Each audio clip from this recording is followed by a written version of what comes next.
مثلاً آپ سب آئے ہیں، ایک مقصد چھپا ہوا ہے، آپ سب آئے ہیں اللہ کی رضا کے لیے.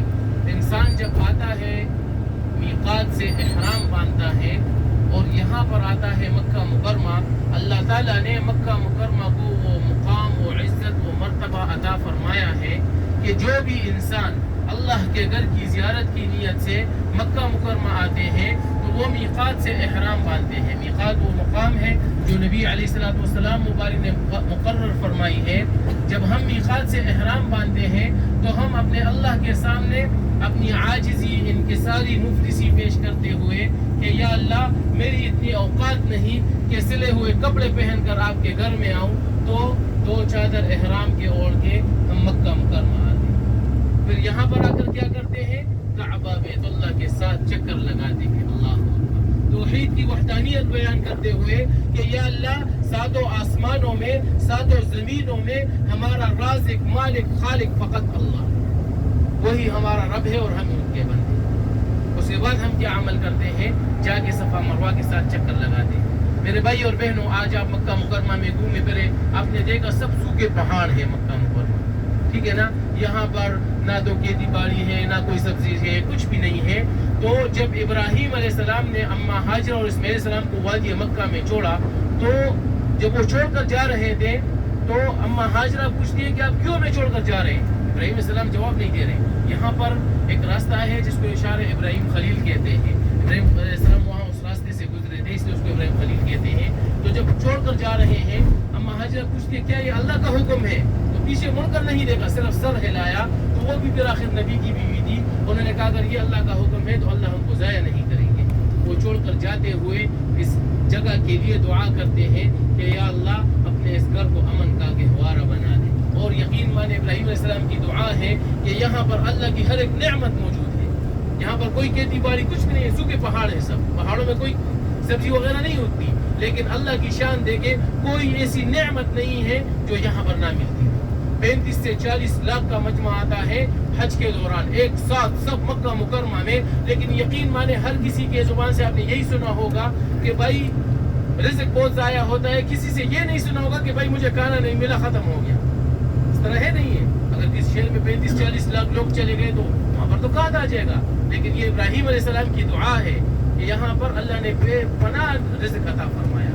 پھر جب یہاں پر اما ہاجرہ رضی اللہ عنہ اس میں کو جب چھوڑا وادی مکہ میں، تو جب ان کے ساتھ کھانے پینے کا ساز و سامان ختم ہوا تو صفا اور مروہ یہ 2 چھوٹی چھوٹی پہاڑیاں ابھی بھی ہیں، اس میں بھی تھی.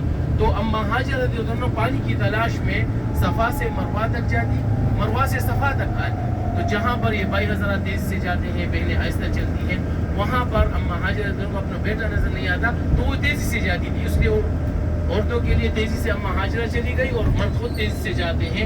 انہوں نے 7 چکر لگائے. تو ملتزم شریف جو کعبہ بیت اللہ کا دروازہ ہے، اس کے سامنے ہی زمزم کا کنواں ہے، ابھی بند کر دیا گیا ہے لیکن نیچے ہے. یہیں پر اسماعیل علیہ السلام لیٹے ہوئے تھے اور ان کے ایڑیاں رگڑنے سے اللہ نے زمزم کا چشمہ جاری کیا. زمزم کا کنواں، یہاں سے زمزم کا چشمہ جاری ہوا. تو اما ہاجرہ ہی انہوں نے کہا زمزم زمزم رک جا رک جا. تو یہیں سے زمزم کا چشمہ جاری ہوا جو ہزاروں سالوں سے چلتا آ رہا ہے اور تا قیامت انشاءاللہ چلتا رہے گا. اور یاد رکھیں جب بھی آپ زمزم کا پانی پیا کریں تو کعبہ بیت اللہ کی طرف چہرہ کر دیا کریں اور دعا مانگ لیا کریں، قبولیت کی گھڑی ہوتی ہے. اور یاد رکھیں زمزم کا پانی یہ وہ پانی ہے جس کے اندر نبی علیہ السلام مبارک کا جھوٹا مبارک بھی شامل ہے. تو یہیں سے اللہ تعالیٰ کو یہ 7 چکر اتنے پسند آئے کہ ہر ایک مومن اور مومنہ پر واجب فرما لیے حج اور عمرے کے.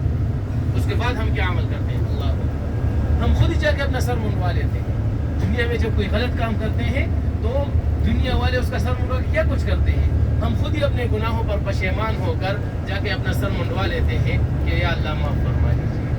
اللہ تعالیٰ جب انسان کو بنا رہے تھے تو فرشتوں نے کہا کہ انسان کو نہ پیدا کرے، آپ کی نافرمانیاں کریں گے. تو ایک وقت آتا ہے میرے بھائی اور بہنوں جس وقت میں اللہ اپنے بندوں پر فخر کرتے ہیں. وہ وقت قریب ہی گزرا، رمضان کا مہینہ. تو رمضان کے مہینے میں پورا دن روزہ ہوتا ہے اور مغرب سے تھوڑا پہلے بے شمار نعمتیں دسترخوان پر پڑی ہوتی ہیں، لیکن اللہ کی شان کسی کی جرت نہیں ہوتی کسی چیز کو ہاتھ لگائے. تو اللہ تعالیٰ کہتے فرشتے کو کہ دیکھو میرے اس بندے کو سارا دن کا لیکن کسی چیز کو ہاتھ نہیں لگا رہا کیونکہ اللہ کا حکم نہیں ہوتا.